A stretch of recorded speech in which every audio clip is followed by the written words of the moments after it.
이스라엘 사람들에게 있어서 자녀라고 하는 것은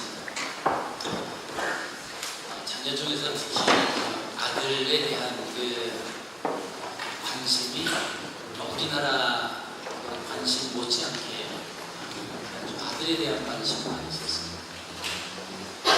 그것도 결혼을 해서 자녀가 없다라고 하는 것은 그 여인에게 있어 상당한 수치로 여겨졌습니다.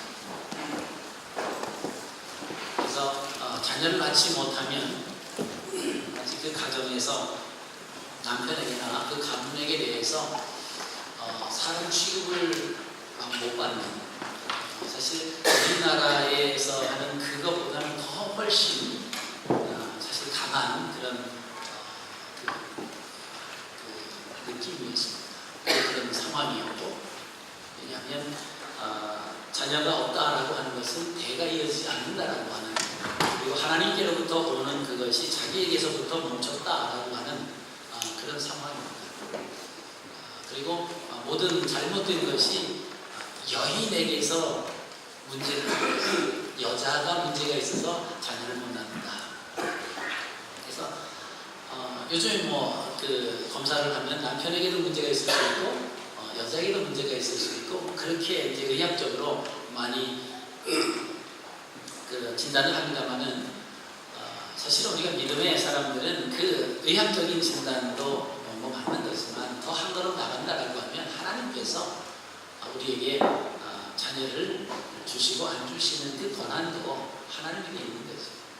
우리는 그렇게 생각하지 못하죠. 그리고 자녀가 낳게 되면 그 자녀들에게 이름을 지어주는 것이 상당히 중요하게 생각을 했습니다. 그래서 이스라엘의 아이가 딱 태어나면은 그 아이에게 이름을 지어주는데 언제 이름을 지어주냐면 요새는 낳자마자 아니면 그 이전에 이름을 지어 놓습니다만은 이스라엘 백성들은 낳고 나서 8일째에 할례를 행하면서 그러면서 이름을 지어주게 됩니다. 그들이 이 이름을 지어줄 때 어떤 의미로 지어주냐라고 하면 이 자녀가 자라나서 이러이러한 일을 했으면 좋겠다, 그런 마음을 가지고 이름을 지어줍니다. 예를 들면 나의 하나님은 여호와시다 라고 하는 이름의 뜻을 이렇게 그 자녀에게 지어줄 때 그 이름이 엘리야라는 겁니다. 엘리야는 나의 하나님은 야훼다, 여호와다 라고 하는 것이고, 여호와의 종이다 라고 하는 뜻으로 오바댜 하면 여호와의 종이다 라고 하는 거예요. 그 다음에 주님은 나의 심판자입니다 라고 하는 의미로 다니엘이라고 이름을 짓기도 했습니다. 그런가 하면 이렇게 신앙 차원에서 이렇게 이름을 지어주기도 하고, 또 때로는 천둥과 폭풍우라고 하는 의미의 이름을 지어줬어요. 천둥같이 폭풍같이 아주 휘몰아치는 그런 강함, 그래서 이름을 바락이라고 이름을 지어주기도 하고요. 또는 동물 이름을 이용해서 이름을 짓기도 했습니다. 라헬이라고 하는 이름은 어린 그 어미 양이다라고 하는 뜻이고요. 또 드보라라고 하는 이름을 지어줬습니다. 그래서 드보라라고 하는 건 꿀벌이다라고 하는 것이고, 또 비둘기라고 하는 뜻을 가진 요나, 이런 이름을 신앙적인 이름을 지어주기도 하고, 또 동물들이나 이런 이름을 지어서 이렇게 이름을 불러주기도 했습니다. 그러니까 각 아이가 태어나서 이름을 드보라라고 했다라고 하면 근면하고 성실하게 꿀벌처럼 잘 자라줬으면 좋겠다라고 하는 어떤 그런 의미를 가지고 이름을 지어줬습니다. 그런가 하면 그 이름을 부를 때 그 이름을 가진 사람들이 많이 있겠죠. 드보라라고 하면 누구나 다 꿀벌처럼 이렇게 이름이 좋겠다, 비둘기처럼 온순하고 순하게 자랐으면 좋겠다, 그러면 요나라고 하는 이름이 또 많이 있을 것 아닙니까? 근데 이 히브리 사람들에게는 지금은 성이 있습니다만은 그 당시에는 성이 없었어요. 이름만 있었습니다. 그러니까 이 요나라고 하는 이름, 드보라라고 하는 이름, 다니엘이라고 하는 이름, 심지어 우리가 잘 아는 예수님 당시에 예수라고 하는 이름도 많았다라고 합니다. 그럼 이 사람들을 구분하기가 쉽지 않잖아요. 그래서 우리나라도 보면 비슷한 그런 예가 있습니다. 결혼을 해서 시집을 오게 되면 사실 옛날에는 어떤 여성들에게 이름을 주지 않았어요. 이름을 고작 주어야 간난이 이런 이름을 줬잖아요. 근데 결혼해서 왔는데 그 사람 그 사람을 지칭하는데 이름이 좀 충청도에서 왔다라면 충청도 때, 경상도 때, 전라도 때, 이렇게 하면서 어서부터 시집 온 사람이다라고 하는 것을 그렇게 부르기도 했죠. 그러니까 성경에서도 마찬가지입니다. 이름을 부르는데 그 출신지를 이렇게 해서 이름을 부르는 거예요. 예를 들어서 마리아는 마리아인데 막달라 마리아다. 그럼 막달라라고 하는 지역에서 온 마리아를 말합니다. 우리가 유다라고 하는 이름도 참 많이 있었어요. 근데 예수님의 12제자 중에서 유다가 있었죠. 그 유다를 우리가 가롯 유다. 그래서 가롯이라고 하는 동네에서 온 유다. 이렇게 해서 그 사람이 누구인가를 이렇게 좁혀가는 그렇게 호칭을 했습니다. 아니면은 아버지의 이름을 부르면서 그 아들의 이름을 하죠. 예수님께서 베드로에게 그런 말씀을 하시죠. 바요나 시몬 이렇게 말씀해요. 바라고 하는 것은 아들이라고 하는 것입니다. 그러니까 요한의 아들 시몬 이렇게 이름을 불러주셨던 것을 우리가 보시게 됩니다. 우리가 오늘 본문에 나오는 이 내용은 잘 아시고 있는 내용입니다. 한 여인이 결혼을 했는데 자녀가 없습니다. 아들을 낳지 못하는 거예요. 서두에서 말씀드린 것처럼 자녀를 낳지 못한다라고 하는 것은 그 가정에서 어떤 권리 이것도 다 포기하는 그런 상황에 있었는데 남편이 엘가나라고 하는데 이 엘가나가 그 남편은 그것에 대해서 그렇게 심각하게 생각하지 않았어요.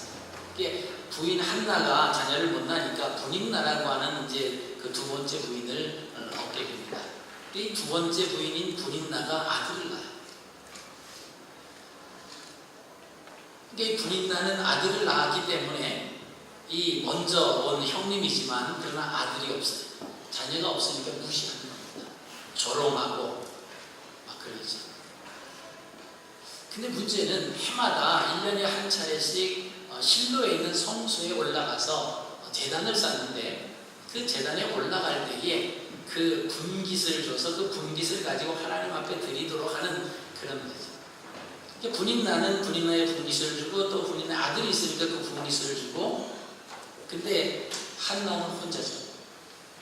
근데 엘가나가 한나에게는 갑절의 은혜를 주고 갑절의 분깃을 줍니다. 그럼에도 불구하고 한나는 그에 만족하지 못하는 거예요. 툭툭 던지는 그 분인나의 한마디가 가슴을 막 도려내는 것 같은 거죠.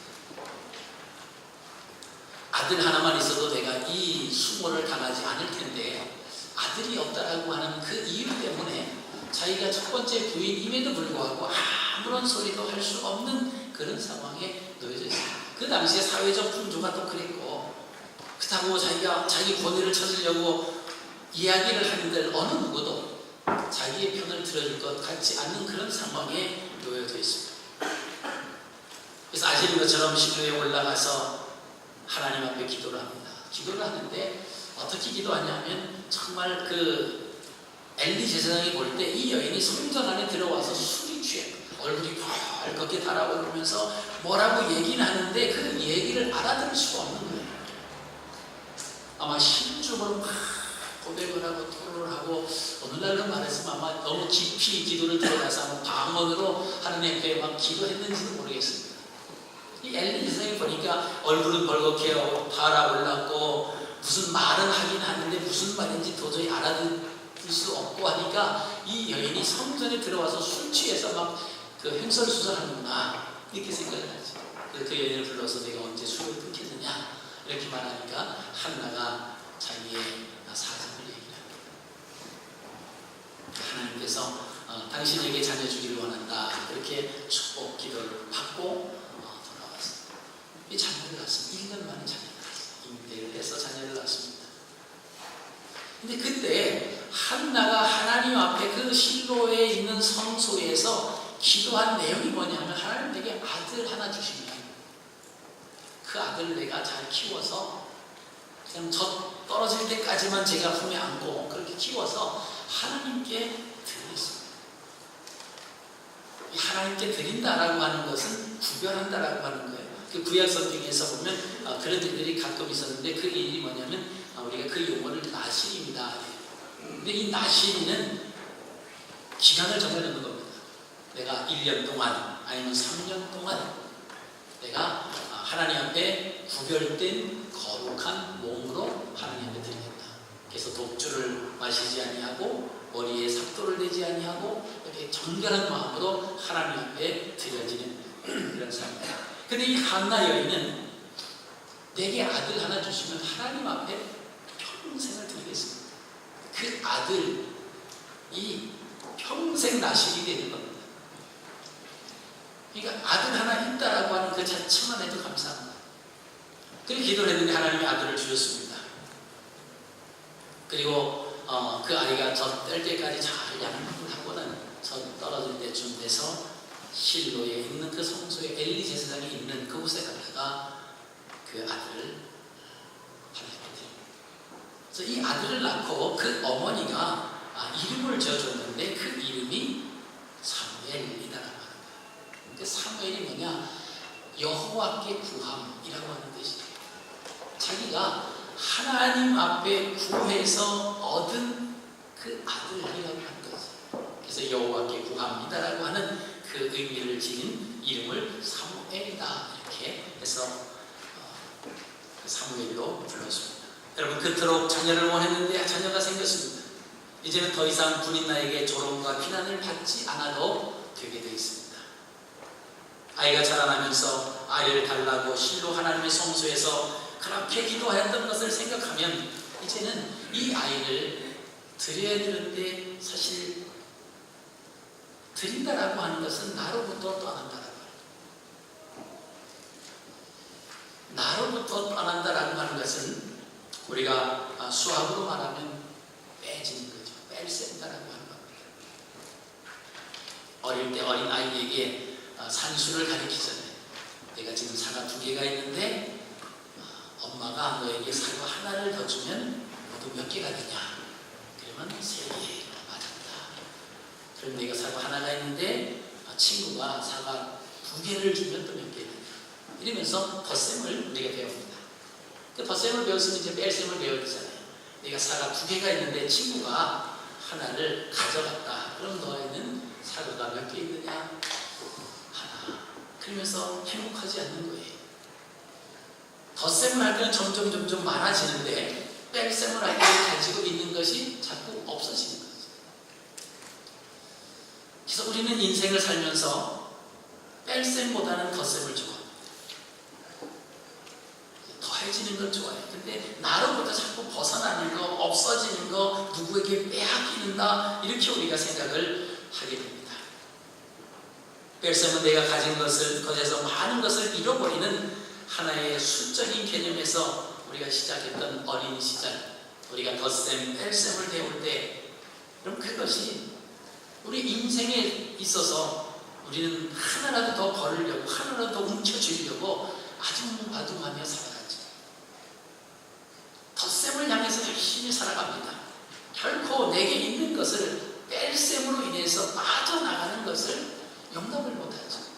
내가 가지고 있는 것을 잃었다라고 하면 우리는 그 잃었다라고 하는 자체에 우리가 화가 나고 막 울분이 터지고 그러죠. 건강했던 그 사람이 에게서 건강이 조금 빠져나간다라고 하면 난리법석을 치잖아요. 우리가 내 재산에서 일부가 이렇게 좀 빠져나간다라고 하면 우리는 큰일이라고 그렇게 생각을 합니다. 근데 덧셈이라고 하는 계속 그것을 가지고 우리가 지금까지 열심히 살아오지만 우리에게 더해짐으로 인해서 과연 우리는 지금 행복한가라고 하는 거예요. 그래서 오늘날 어떤 사람들은요 뺄셈의 인생을 살기를 시작을 하고 결단을 합니다. 그리고 자기에게 있는 것부터 하나씩 다 빼는 연습을 합니다. 있어서 별로 필요 없는 것들을 하나 뺍니다. 또 그 남은 것 중에서 또 불필요한 걸 또 빼요. 빼고 또 빼면 어디까지 남을까요? 그냥 하루 세 끼 먹고 사는 거 그것만으로 만족한다는 거예요. 여러분이 이 땅에 살아가는 거 하루에 세 끼 먹고 지내면 살아가는 거예요. 우리가 하루 입을 옷만 있어도 살아가는 겁니다. 근데 거기 우리 자꾸 욕심 해가지고 자꾸 덧셈을 생각하는 그 욕망 속에서 살아가고 있습니다. 오늘 뺄셈이라고 하는 그런 책이 있습니다. 이 책에 그 책을 소개하는 그 내용 중에 보면 나는 왜 여전히 사는 게 어려울까? 까닭없이 서러운 날 마음에 쉼표 하나라고 하는 그런 문구가 있어요. 내가 살아가는데 여전히 어려운 거예요. 까닭없이 막 서러워요.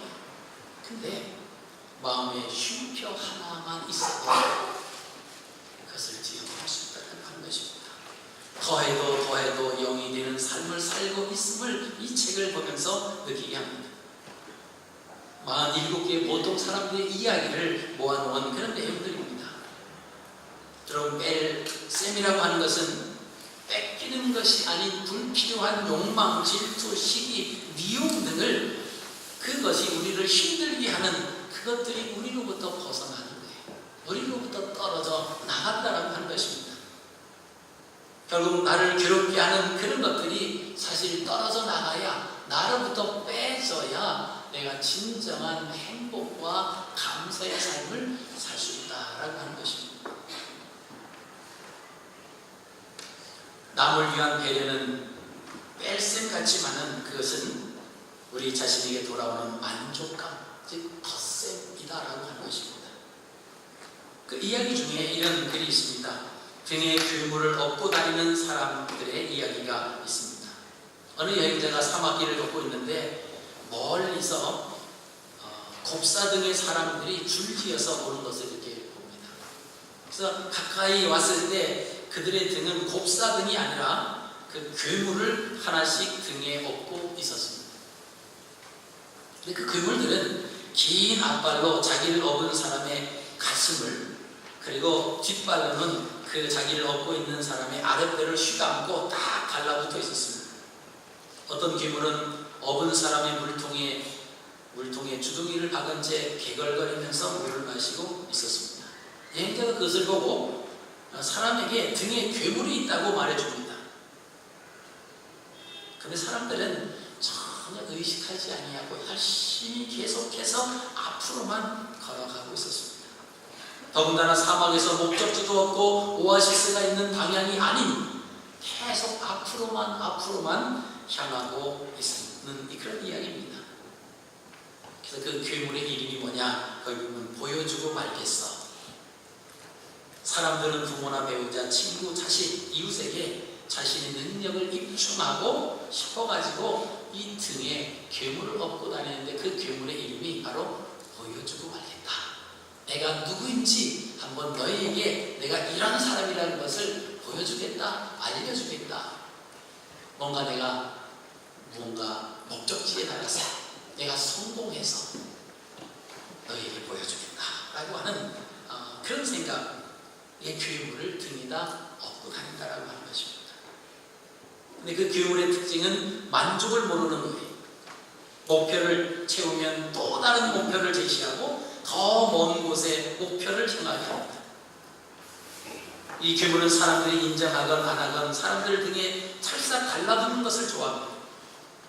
괴물의 성격은 침묵하다가도 때로는 오만하게 날뛰고 순종하다가도 돌변해서 사납게 고집을 피우는 그런 괴물을 다 등에 업고 다니는 사람들이 그렇게 많다라고 하는 거예요.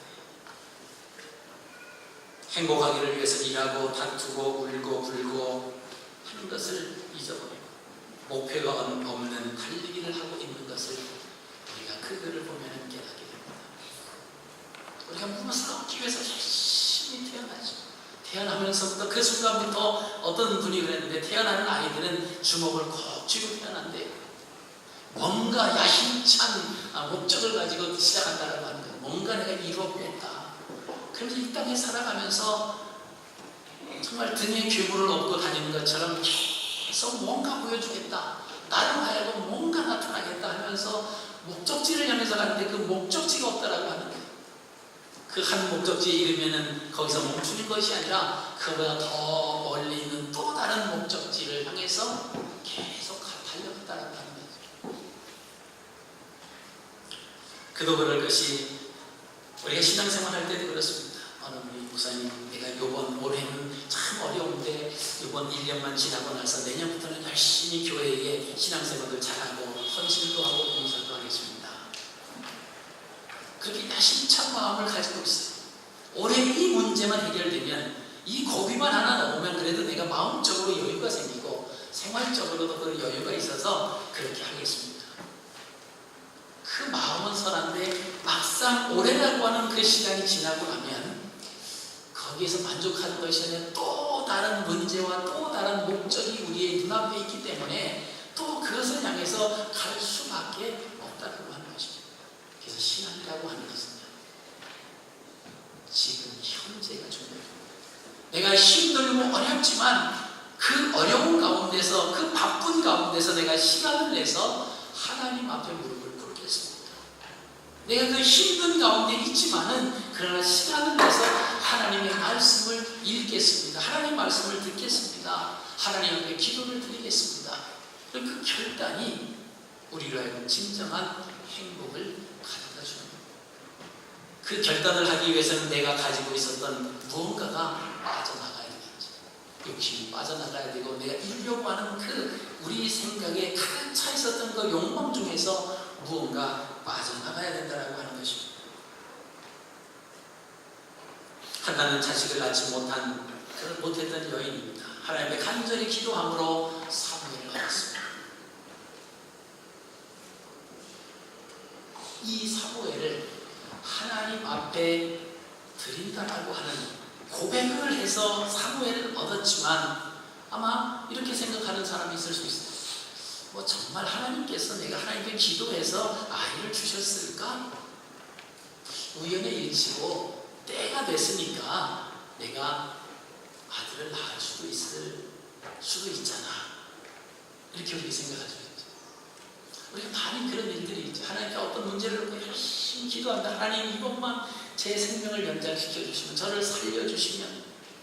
아까 우리 주진우 집사님 기도하실 때에도 내가 이 호주 땅에서 살 수 있게 영주권만 허락해 주시면 내가 이렇게 하겠습니다. 그렇게 우리가 다 고백을 하잖아요. 근데 그 단계가 되고 났을 때 그 이후에 우리의 삶이 어떤가? 과연 그렇게 고백해서 하나님이 그렇게 주신 것에 대한 감사와 감격을 하면서 그때 고백했던 그 약속을 지키며 살아가고 있느냐, 아니면 그렇지 못하느냐라고 했을 때, 그렇지 못한 또 독특한 변명을 들어서 그 고백한 것을 이루지 못하며 살아가는 모습들이 우리에게는 훨씬 많이 있을 수 있다는 거예요. 아마 한나도 사람이기 때문에 그런 마음이 왜 들지 않았겠습니까? 그런 마음이 들었을 겁니다. 그러나 이 한나는 자기에게서 실로에 있는 성소로 그 사무엘을 갖다가 하나님께 드리면, 그곳에 있는 엘리 제사장으로부터 거기서 신앙의 훈련을 받고 하나님의 종이 되었어요. 자기가 보고 싶다고 매일 볼 수 있는 것도 아닙니다.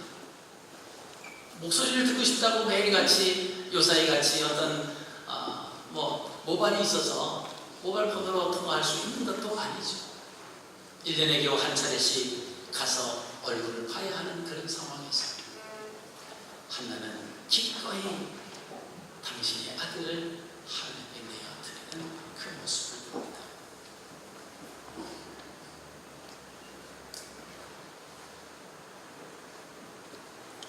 자기 입장에서는 뺄셈 같죠. 하나에서 하나를 빼면 0입니다. 그냥 아들이 있다라고 하는 것 이외에는 분이 나가 그 아들과 함께 또 잘 지내면서 막 이렇게 하면서 말이 아닌 행동으로 눈빛으로 자기를 무시할 수 있을지도 모르죠. 그러나 하나님께서는 하나뿐인 아들을 드렸는데 오늘 말씀 보니까 아들 셋과 두 딸을 더 주셨다라고 하는 것이죠. 많은 사람들이 덧셈에 치중한 나머지 빼지 못하고 살아가고 있습니다. 하나님께서 빼면은 더하실 놀라운 복을 잃어버리고 있습니다. 그리고 내가 더하려고 하니까 하나님께서는 빼시는 거예요. 내가 빼면 하나님이 더하시고 내가 더하면 하나님이 빼시는 거예요. 여러분 창세기 22장에 보면 아브라함 역시 하나뿐인 아들을 하나님께 드리는 모습이 나옵니다. 여러분 아브라함도 한나 못지않게 그 아들을 25년이나 기다렸다가 그 아들을 선물로 받았습니다. 하나님께서 75세 아브라함 75세에 갈대아 우르를 떠나라 이렇게 말씀하시면서 내가 내게 아들을 줄 것이다. 그 아들은 하늘의 물결과 같이 바닷가의 모래알과 같이 그 많은 후손을 이룰 것이며 민족의 아버지로 복의 근원이 될 것이다. 그래서 25년을 기다렸는데 아들을 주셨습니다. 그리고 그 아들이 점점 무럭무럭 자라나서 건장한 청년이 되었습니다. 그런데 하나님께서 아브라함에게 내 아들을 내가 지시하는 그 산에 올라가서 내 아들을 번제물로 나에게 드려라. 그럼 번제물이라고 하는 것은 하나님 앞에 제사를 드리는 5가지 종류의 제사가 있는데 그 번제물이라고 하는 것은 그 내장만 빼놓고 모든 그 동물을 다 태워서 하나님 앞에 드리는 거예요. 그러니까 하나님께서 아브라함에게 내 아들 이삭을 내가 지시하는 그 산에 가서 번제물로 드려라고 말씀을 아브라함에게 하신 것은 내 아들을 죽여서 다 불로 태워가지고 내게 바쳐라. 그 요구를 아브라함이 받습니다. 근데 아브라함이 그 아이를 데리고 하나님이 지시하는 그 모리아 산으로 갑니다. 3일 길을 걸어갔다고 그랬습니다. 그리고는 아들을 죽이려고 나무도 가져가고 칼도 가져가고 불도 가져가는 거예요. 하나님의 그 말씀을 듣고는 그 창세기 22장 말씀을 보시면 아브라함이 아침 일찍이 두 사환과 나귀 위에 안장을 지우고 이삭을 데리고 출발하는 그 모습이 묘사되고 있습니다. 아침 일찍이 하나님 감사합니다. 내 아들을 드디어 하나님께 바치는 시간이 됐습니다. 할렐루야. 그리고 가지 않았을 거라고 하는 거죠.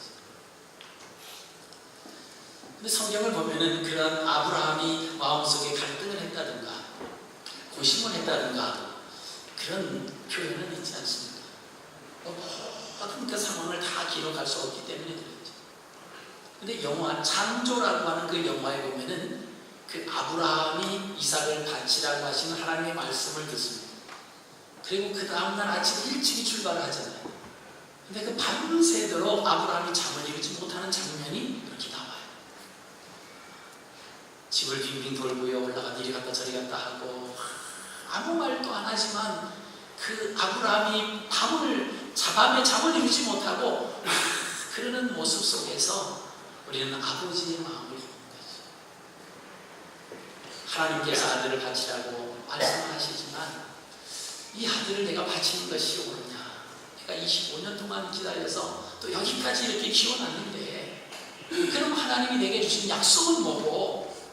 뭐 이런 여러 가지 그런 시비가 엇갈리는 그런 순간임을 우리가 그 장면을 통해서 느낄 수 있습니다. 그런데 아브라함은 결단을 했죠. 그리고는 새벽이 늦어 아침 일찍 밤새도록 그렇게 방황하고 고심하고 갈등하고 그랬던 것과는 전혀 다른 모습으로 사환들을 내리고 나귀 안장을 지우고 아들을 데리고 나무를 마음을 싣고 길을 하나님이 지시하는 그 길을 떠납니다.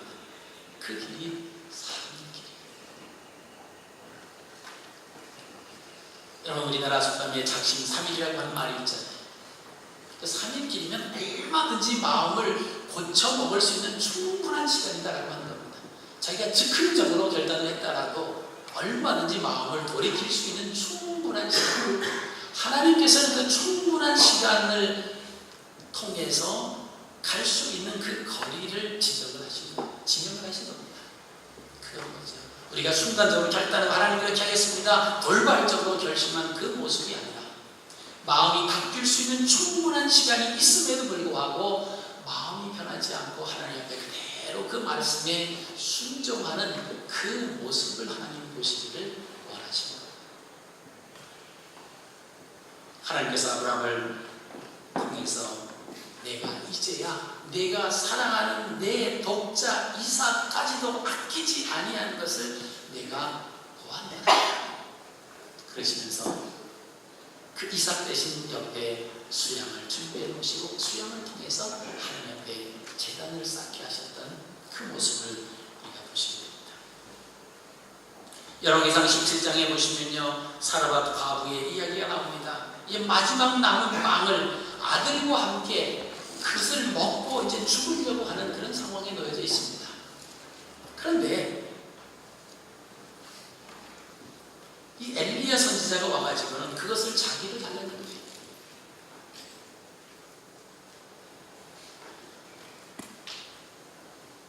마지막 빵을 그 선지자의 말을 듣고는 그대로 순종을 합니다.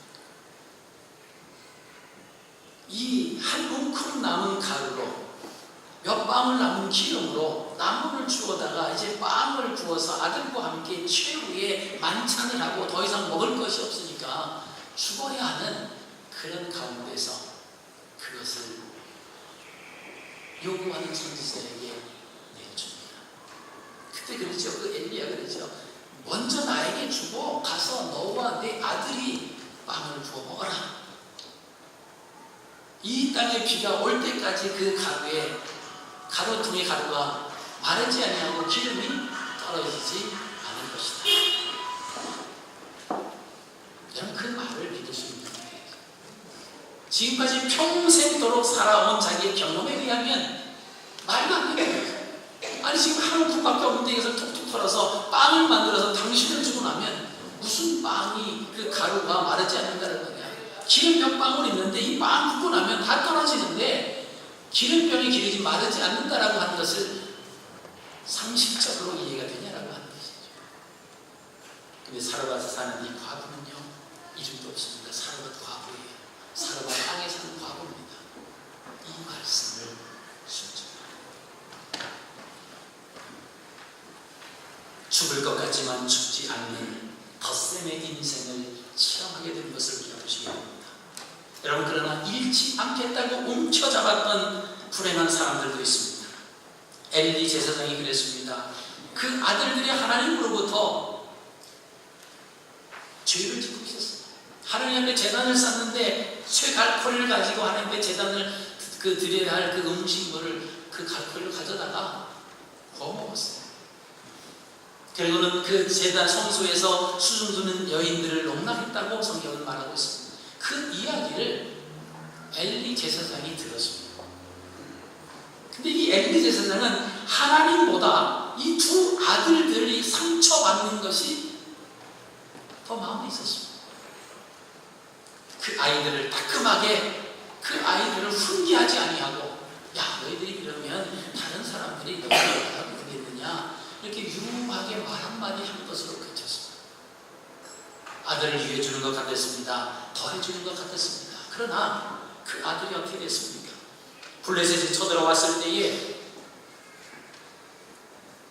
두 아들이 전쟁터에서 죽습니다. 그 소식을 들은 이 엘리 제사장 그 아버지가 의자에 앉았다가 그 소식을 듣고는 의자에서 떨어져 가지고 또 죽음합니다. 온 가족이 얻는 것 같았지만은 마이너스의 삶이 됐다라고 합니다. 여러분, 우리는 과연 무엇을 얻기 위해서 지금 달려가고 있습니까? 또 얻은 것은 무엇입니까? 우리에게서 빠져나간다고 없어지는 것이 아니라 더해진다고 하는 것이죠. 오늘 말씀이라고 하는 제54페이지에는 이런 글이 있습니다. 내가 세상을 낮추면 세상은 높아진다. 누구나 처음 직장에 들어갈 때에는 큰 포부를 품는다. 그런 포부 때문에 웬만한 일들을 하찮게 여겨질 것이다. 그러나 실제 성공은 그런 포부를 과감하게 버리는 것으로부터 시작된다. 과도한 포부를 버려야 작은 일들을 챙길 수 있는 안목이 생기기 때문이다. 성공이란 알고 보면 잘 매듭지은 작은 일들이 하나씩 차근차근 쌓여 이루어진 피조물인 것이다.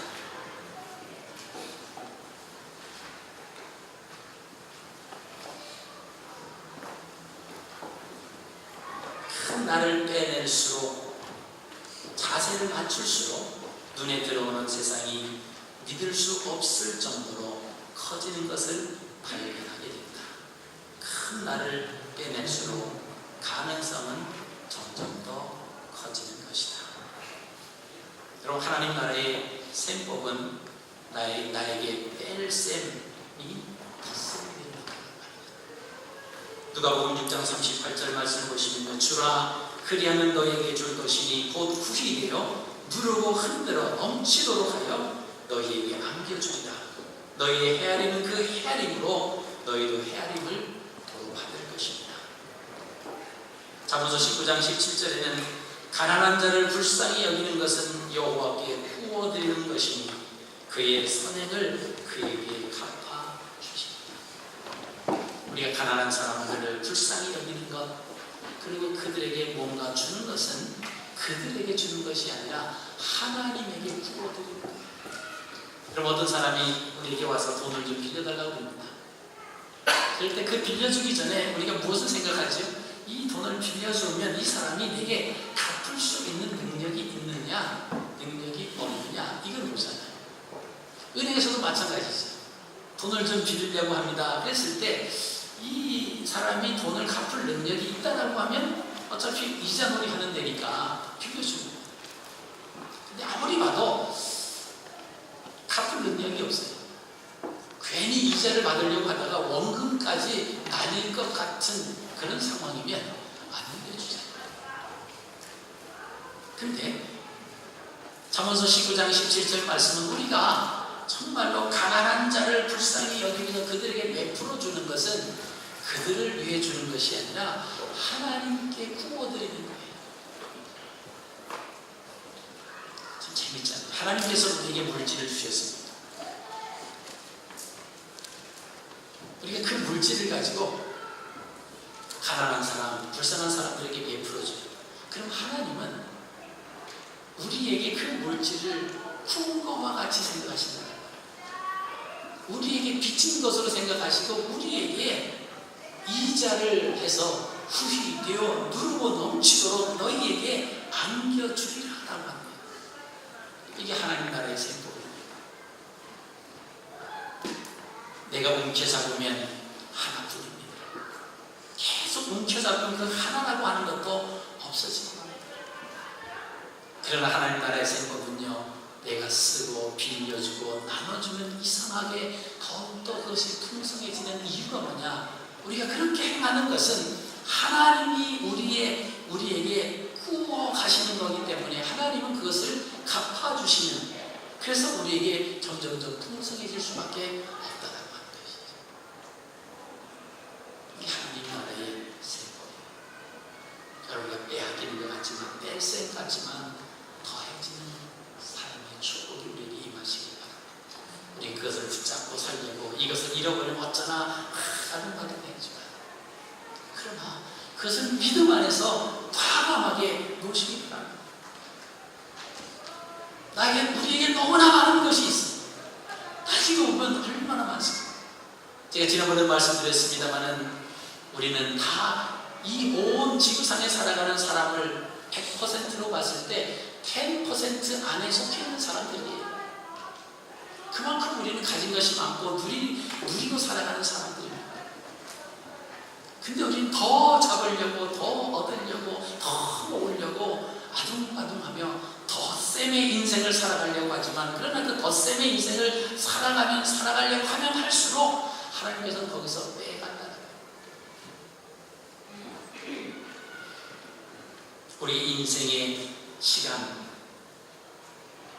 그것이 우리의 인생의 은행에 이렇게 비추되어 있다고 하는 거예요. 그것도 오늘 벨셈이라고 하는 책이 있어요. 근데 우리는 그 인생의 그 기간에 그 우리의 그 시간들이 저축되어 있는 거기에 가서 매일같이 얼마씩을 빼가지고 산다는 거예요.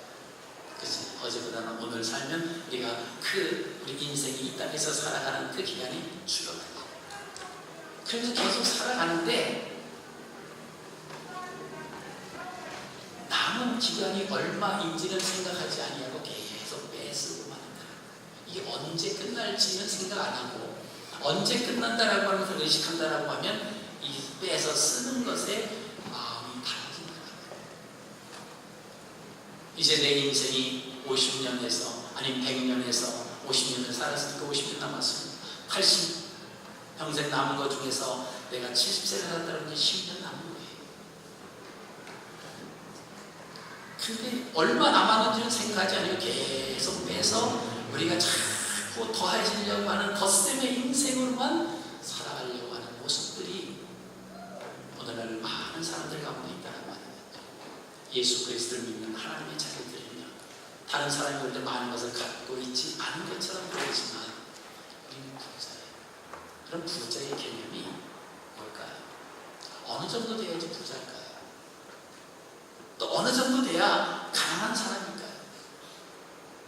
얼마큼의 재정과 얼마만큼 재산, 얼마만큼 동산과 얼마만의 부동산을 가지고 있어야 부자라고 하는 것은 뭘까요?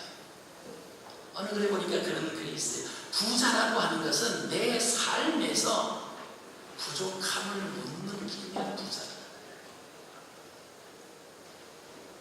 내가 다른 사람이 상대적으로 볼 때 가난하고 정말 어떻게 저렇게 사는가 그렇게 보여질지라도 내 마음속에 부족함을 느끼지 못한다라고 하면 부자라고. 그러나 아무리 많은 것을 가지고 모든 사람들이 야, 저 사람이면 정말 부족함이 없겠다 그렇게 생각하지만 본인이 부족함을 느낀다라고 하면 그 사람은 가난한 사람이라고. 여러분들은 부자이십니까? 가난한 자이십니까? 만약에 가난한 자라고 하면 여러분들은 계속 끊임없이 우리는 덧셈의 인생을 향해서 달려갈 것입니다. 주변 사람을 돌아볼 겨를이 없어요. 여유가 없습니다. 왜요? 내가 빨리 이 가난에서 벗어나야 하기 때문에, 내가 그 목표를 이루어 가야 되기 때문에 다른 사람의 신경을 써서 하나님, 이것은 사치스러운 것이죠. 하나님께 내가 시간을 정해놓고 기도를 하고 말씀을 읽고 이것은 상상도 못합니다. 근데 그렇게 달려가면 달려갈수록 더해지는 것이 아니라 빼지는 인생이 된다고 합니다. 그래서 사도 바울이 그랬죠. 내가 귀천에 처할 줄도 알고 귀천 빈부에 다 처할 줄도 아니까 그러면 내게 능력 주시는 자에서 내가 모든 것을 할 수 있다. 우리는 그거만 봐요.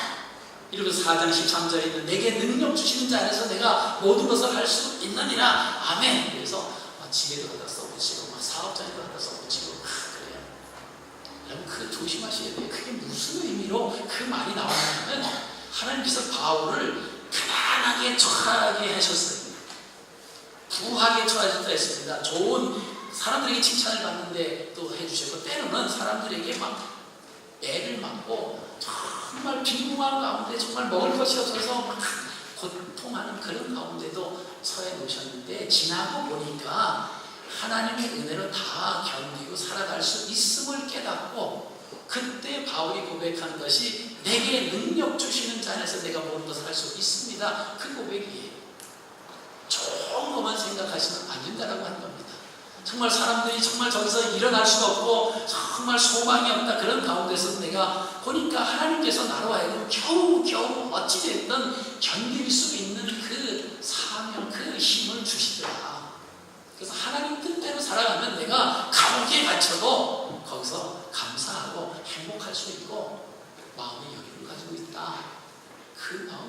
그 가운데서 그 빌립보서 4장 13절이 나오는 겁니다. 다른 거예요. 그러니까 우리가 예수님 믿으면 그냥 잘 될 거면 건강하지 않는 사람이 예수님 믿으면 건강해지고, 가난한 사람이 예수님 믿으면 막 금방 부자가 되고, 그런 마음과 그런 기대를 가지고 신앙생활 하는데 이게 막 1년 안에 2년 안에 안 이루어지거든요. 신랑하는 거예요.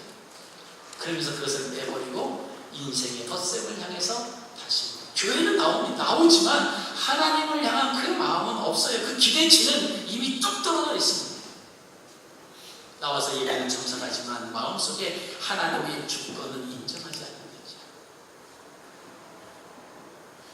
그래도 돈이 있어야 세상에서 힘을 쓴다.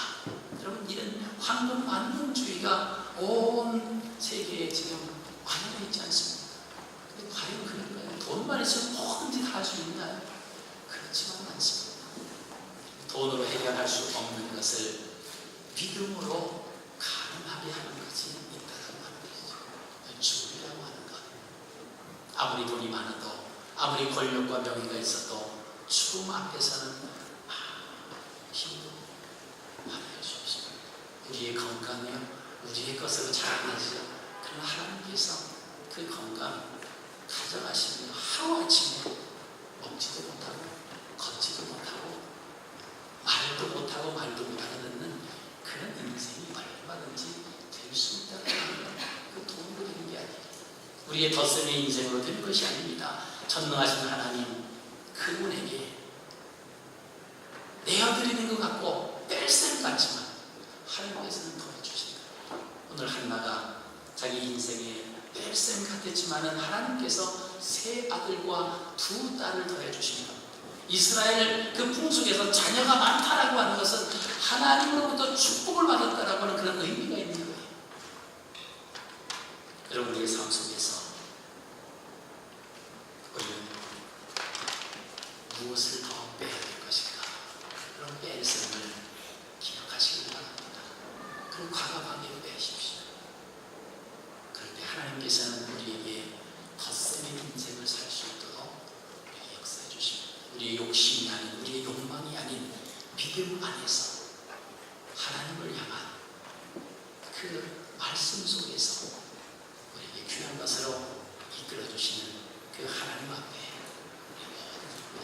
돈이 있으면 돈의 힘도 빼시고요, 어깨에 힘이 들어가면 그 힘도 빼시고, 겸손한 마음으로 하나님을 향해서 나가실 때 뺄셈 같지만은 덧셈의 인생을 사시는 주의 이름으로 되시는 저희 여러분들이 되시길 주의 이름으로 축복합니다.